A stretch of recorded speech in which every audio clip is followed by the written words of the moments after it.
Foxhill VMXDN 2023. Let's check it out.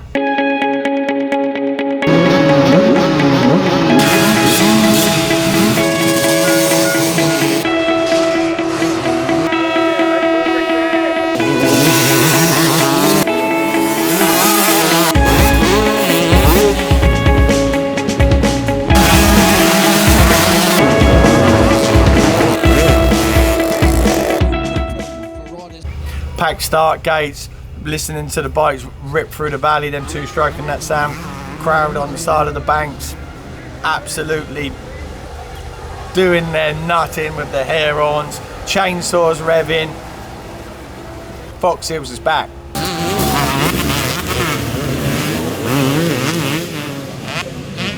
So it's Storm Works Garage, and they laid out a number of bikes over the course of this weekend, so let's check it out.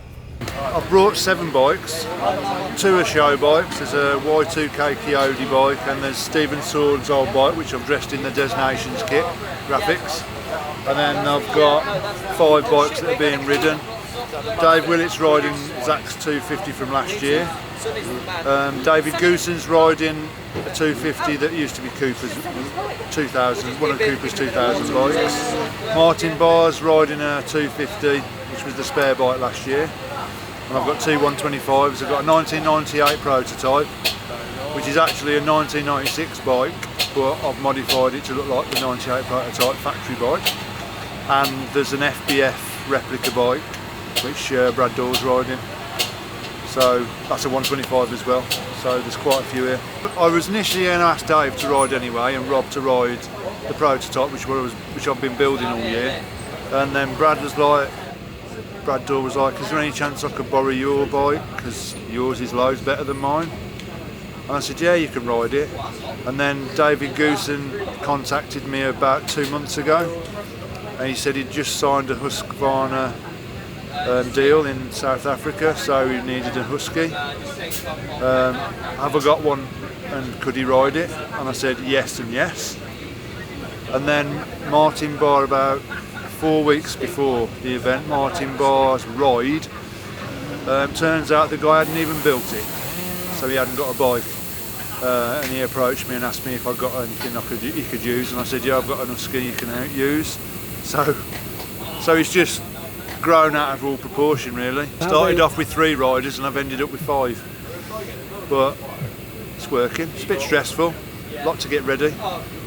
So for me, you know, I mentioned that I just wanted to come here, ride, just get some bike time in. I was really hoping that I wouldn't be the first group out, but I was the first group out, so the track was wet on the first day.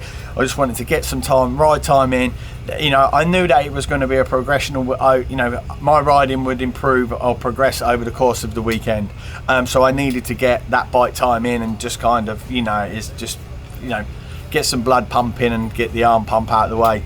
But it seemed like it was a little bit against me in terms of the way that it was set up in my races and my practice. So first practice we was there, we kind of knocked the snot about and see it was dry still underneath.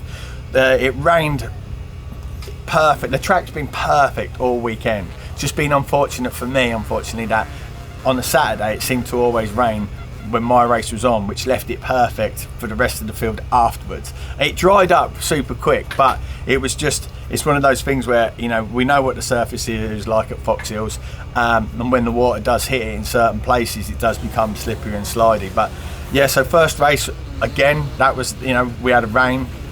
Second race it was raining in the group beforehand, and then I was sat on the line and it stopped and there was a break, and I thought, oh, this is good. But the track was already a little bit wet and greasy at that point, but then halfway through that race it got so grippy and the track was so good, it was just feeling really good. Unfortunately then it just had a little bit of extra of sprinkle of rain, which kind of made it a bit slippery again, and then you had to watch what you was doing again. You've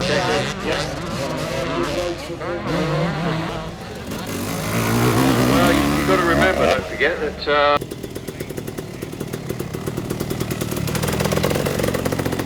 No, the mud was stuck on it, and the other ones I were going to roll off, so I was riding with the mud and then I had to wipe it when I could, because the rain come, didn't it? If the rain didn't happen, as soon as you went offline, it'd go into a slide. It was a little bit unpredictable. got a few mentions on Then it got grippy. That's where we like to be at. That's what. No complaints for Sunday, you know. My class hit it perfectly then, just on the first race, because the track had already received some rain throughout on the Friday night and Saturday. Then first race on the Sundays, obviously the track's going to be a little bit wet, which I was, so you got one sighting lap straight into a race.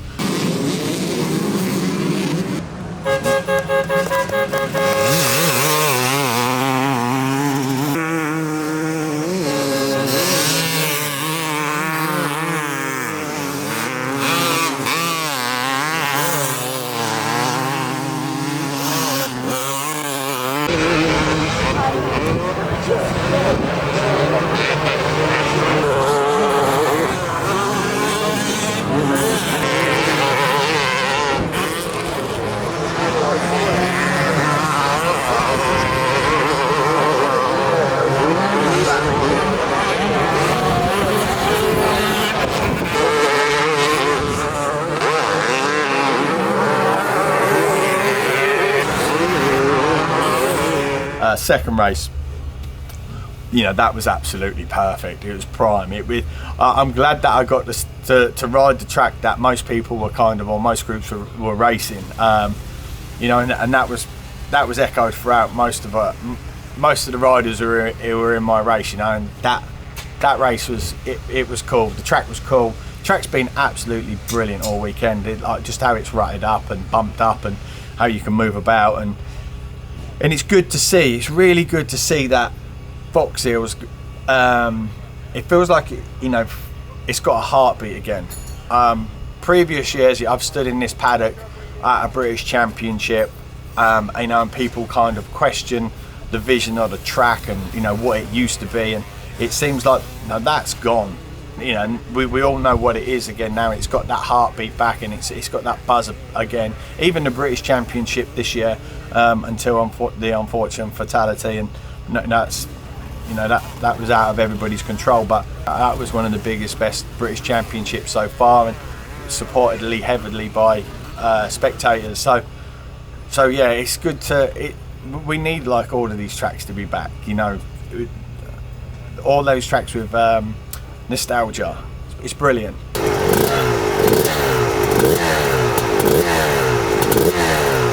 Storm Works Garage Husky 125 on the podium. Let's check it out.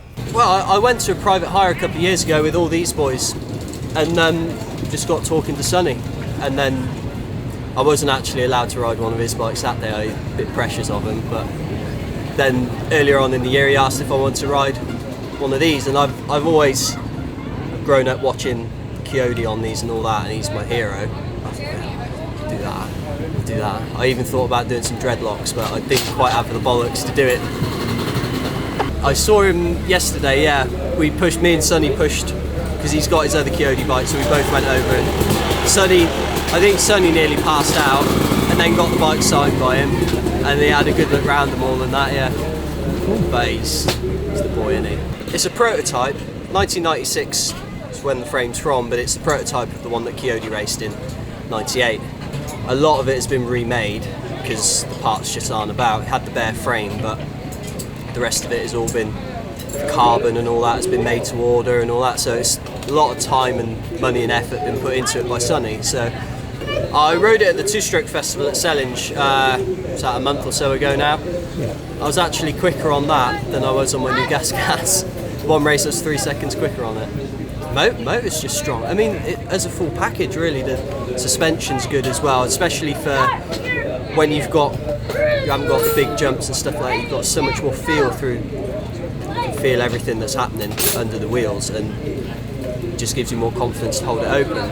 Whereas a modern bike, sometimes they tend to skate about a little bit, and on the right track, it's better than a modern. Been riding the Gas 125 this year. Banging my head against the wall, but on the right track, right conditions. I had a 15th at Blacksall on one, but it's keeping the thing upright, and you get to the wrong track and you might as well have a reverse gear. But it's been good fun. I had a 250F 10 years ago nearly now, but I ended up straight on a 300 two-stroke at 17 because I couldn't go in MX2. I wasn't man enough for a 450. I just never really gotten off of a two-stroke. I did the EMX, yeah. It's a pity that I was so young and stupid. If I had the experience, I could have been a little bit more consistent. I'd have one good race and then one like out of the points or DNF. When I put 2 good races together, I was in the top 10 somewhere. If we could have the same head on our shoulders when we were 16, I think we'd all be a bit different. I'm in a nice position where I've got the experience, but I'm still not completely knackered just yet. So, well, it's great fun riding around, but it'd be nice to have a fighting chance. Put it that way. It's just a pity it can't be at the front, but I think it's. Well, I'd done a flying lap this morning, and nothing got registered. And now I went to do another heater at the end and the flag come out, lap early. Nothing they could do about it apparently, so I'm on a red flag next to the start gate, so I'm let go when everyone's in the first corner, and I'm coming through the pack. Which is alright, it's a bit of fun, but it's a bit frustrating, seeing as it could really be on for the win. Well, I was 44th and I came up to 6th. My maths is terrible. I'm a motocross rider. A fair few there. Up to 11th on the first lap. I was screaming fairish though. I sounded like a little girl.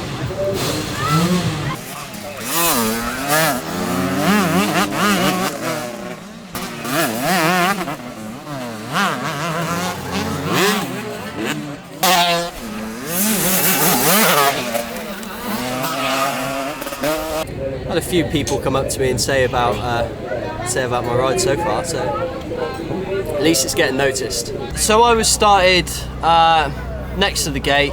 They let all the boys go into the first corner, then let us go. There's 3 of us there. I managed to get my way through to second just about at the end. I didn't actually know it was the last lap because no last lap ball come out. So I run it down the inside of this kid quite hard for a second. I didn't know at the time, and I could hear him shouting. So I thought, oh, must have upset him a bit. And then I went across the flag. So I thought, oh right, that's why. And I thought, bloody hell, that's quite short. But yeah, so I managed to get up to second. That was 43 places in 4 laps. So it's a bit hectic.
From what I know, Chris Bastick also had the same problem in our class, so we went to the officials and they actually amended it and had the proper qualifying.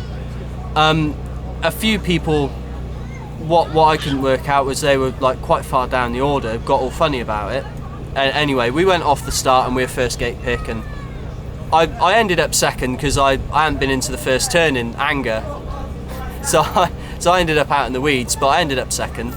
I couldn't catch him. I got a little bit stuck behind a couple of riders that it cost me a bit, and he just about got away from me and I couldn't reel him in time. But fair play to him, he's hauling on that thing because it's quite an old bike as well. It's a 91, so fair play to him riding that quick.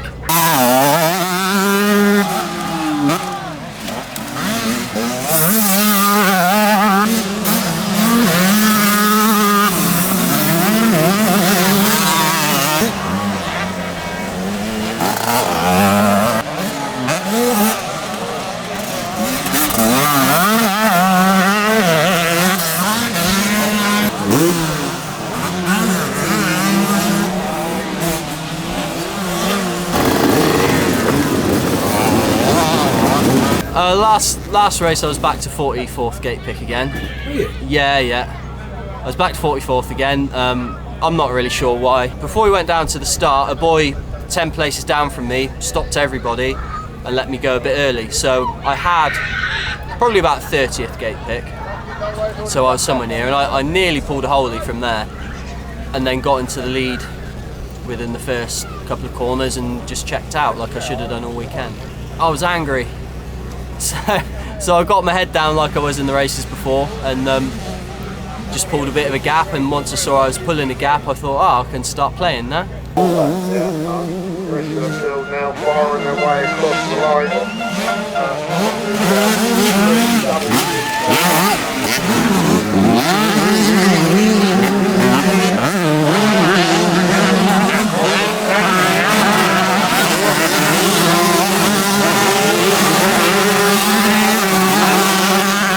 Yeah, I could hear him clear as day, and it was nuts. I've not had that before because I'm normally just a mid-pack boy, you know.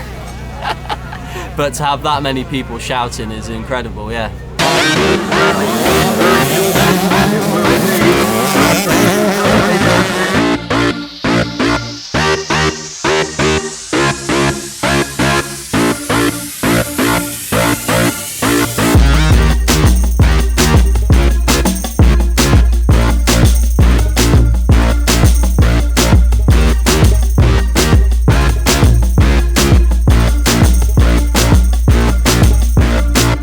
Well, I've got a bit of a, I don't know, it's sort of a thought in the back of my head all the time I should start goon riding.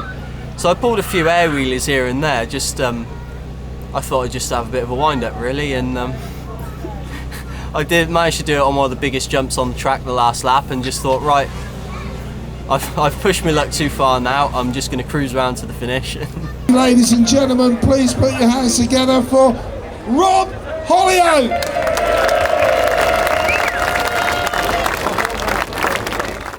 Don't record this. We've had some shock issues on the 98 prototype.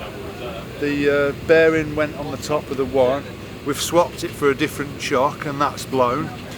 So we're going to have to put the other one back in with a new bearing in. But other than that, Dave's bike's run sweet. Brad's well happy with his bike.